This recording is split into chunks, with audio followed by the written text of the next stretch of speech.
How's it going, my good old friends of YouTube? It is your boy Stas here. Welcome back to another video. So the market's opened up about 45 minutes ago, and it is a mixed bag right now. We're up a little bit in the NASDAQ, we're down in the other indexes, and we have a lot of volatility, and the metals are moving up again this morning. And despite that, we do have some stocks that are also moving up, and we also have some stocks that are getting destroyed. So we have a lot to break down in this video. So hit the like button, subscribe, drop me a comment, let me know your thoughts.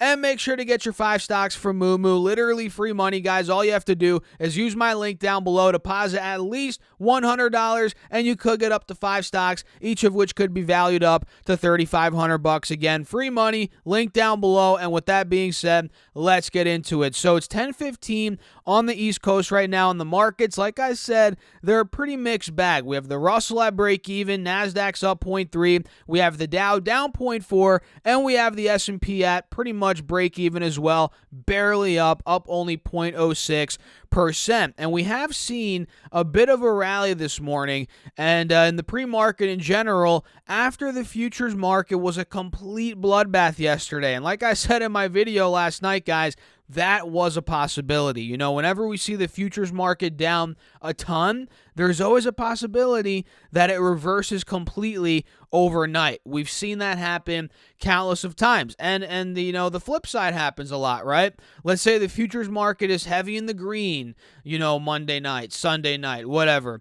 And then all of a sudden, the next morning, it's in the red. That happens all the time, and that's exactly what we got today. The futures flip-flopped, markets flip-flopped, but overall, we are still in a downtrend, right? SPY is still clearly in a downtrend on the 5-day, 5-minute. If this thing breaks under 425, it could get a lot worse. Triple Q's also in a downtrend on this 5-day, 5-minute. We actually took the lows out this morning. We hit 332, and that's a fresh low on this 4-hour chart. If we get back under 335, guys, and mind you, right now we're at 342, so we are a good chunk above that. But if we get under 335, we take the lows out from pre-market today at 332. That is where the bloodbath could accelerate. So let's talk about some of these stocks that are absolutely erupting right now. Number one is DWAC, which I guess it's not a stock technically. It's a SPAC right now. It's the Trump SPAC, right? This is one that slowly started gaining, well, not slowly. A couple of months ago, it ran up like crazy. It went from $9 to $175. Then it tanked. But since then, it's slowly been creeping up, right? And if you guys take a look here on the 4-hour chart, and I've called this out on my Patreon many times, we've talked about it. And again, if you guys want to check out the Patreon, that's also linked down below. Same with the Moo link. DWAC, we've been saying how this is an ascending triangle, right? Clear uptrend over the past couple of weeks, but also clear resistance at about $95. And this weekend, we got some news that sent this thing to the moon. This thing broke 95 clearly, and it went all the way to almost $140 per share. So the ascending triangle played out, and then we had a big dump. Now we're back at 92. We're back at 92, guys. We essentially gave back that entire game, and now we're testing the uptrend again to see if this thing is getting ready for round number 2, if it's getting ready to pop back over 100, which technically speaking, I think if we break $95 a share, 96, this is probably going to go back over 100, and that could happen literally today. So the social media platform that this SPAC is, merged with, it's working with, is Truth Social, which launched on Sunday. And Truth Social was the top free available app on the App Store on Tuesday, which I guess Tuesday, I guess that's today. I guess that's today, right?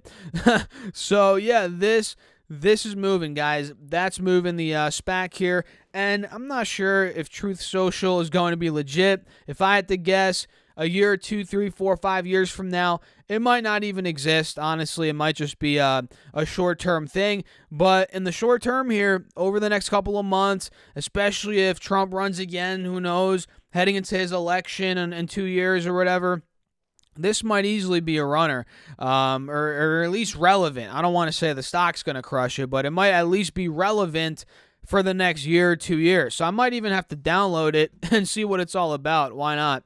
I'm probably going to do that after this video. But that's one stock that's moving big time, or SPAC that's moving big time. It's up 10% right now. And it looks like it's recovering, guys. Look, it looks like it's recovering after that massive sell-off. So Dwac is number 1. We have number 2 as CF. This is one that's about to break out, in my opinion.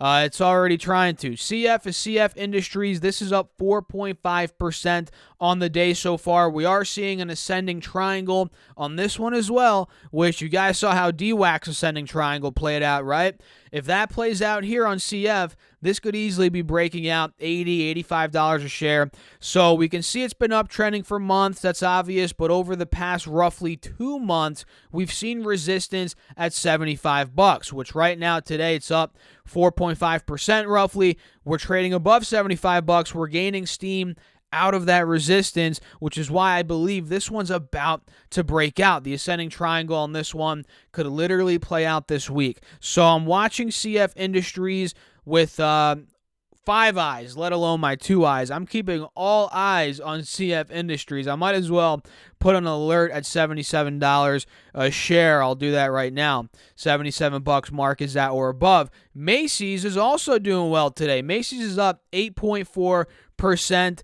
This one's about to test a multi-month resistance at about $28. I think if that breaks into $28.50, $29, this is going to end up breaking out completely on the back of the earnings they just posted. EPS of $2.45 versus $1.96 estimated. They beat EPS with flying colors. Revenue came in at $8.66 billion versus $8.43 billion. So nice double beat for Macy's. And their guidance wasn't the best. I mean, I think they guided under for full year 22 EPS, adjusted EPS, and revenue, but not by a lot. So that's not the best. But their Q4 same-store sales were up 28%, which is crazy. Huge Q4 same-store sales move for Macy's. And they're doing a $2 billion share repurchase program. So they're buying back $2 billion of shares, which you guys know how that works. Whenever shares are taken off the market, right, your ownership, if you already own Macy's, becomes more, if they're buying back shares. And if they're diluting their shareholders, which often happens with a lot of younger companies, they're issuing shares to raise money. If they're doing that, your piece of the pie, it becomes less and less. So that's how that works. So Macy's, not too bad of a quarter. Strong same-store sales growth. We'll see if they continue in 2022. And again, they're doing that $2 billion share repurchase program. Pretty solid. So those are 3 stocks: CF, Dwac, and Macy's. CF about to break out. The other 2 are already breaking out. Those are 3 that I'm watching right now to start off this week. And I'm also looking at McDonald's. Believe it or not, McDonald's is looking pretty decent, but I'm a bit hesitant on this one. It is up 1%. The uptrend's holding, but we're also making lower highs. So we're in a wedge, right? And we're under the moving averages. And if I clear this drawing set and pull up my oval tool, you guys will be able to see this might just be a head and shoulders. So I'm being very careful with McDonald's, even though I'm watching it as well on the long side. That's as long as it holds this uptrend, right? Which now it is. But again, we have that head and shoulders. So what's going to happen on McDonald's, right? Is it going to break this wedge and break the neckline at about 260? That could be a nice breakout play. Or are we going to pretty much, succumb to this head and shoulders and then end up going down to 240, 245, 235 again, where that right shoulder would complete? So it's too early to tell, but it looks like it's trying to make a move either way, so we have to give it a couple of days. But I figured, let me just throw in McDonald's into this video. We also have Draftkings moving up. Wow, look at that. Draftkings is up 5%, recovering a lot of that game. And even though I wasn't vocal about this, we did talk about Draftkings as it tanked the other day. I wasn't vocal about how I thought, a recovery, a rebound rally was probable. I didn't say that on these videos, but I was thinking that in my head. And now we're kind of getting that. This thing ran down way too quickly, in my opinion. It dropped 20% on Friday. it makes sense we're getting a bit of a relief rally, especially now that I'm looking at it. It got hit even more in the pre-market. It got down to $16 pre-market. So at one point, this thing was down 8% pre-market. Now it's up 5%. So talk about a huge swing in DraftKings. Let's see if this recovery rally in the very, very short term could continue. I'll be watching that 5-day, 5-minute chart and 15-minute chart to see if it starts going up towards maybe $20 a share. So that's it. I'm going to wrap this video up here, guys. I hope you all enjoyed it. If you did, hit the like button, subscribe, and let me know your thoughts down below in the comments. Join my Patreon if you want all my buy, sells, call-outs, morning videos, all that good stuff. Link down below. And you guys could also get your 5 stocks from Moomoo. Free money, guys. All you have to do is use my link down below, deposit at least $100, and you could get up to 5 stocks, each of which could be valued up to $3,500. Free money, link down below. I'll catch you guys in the next video. Peace out.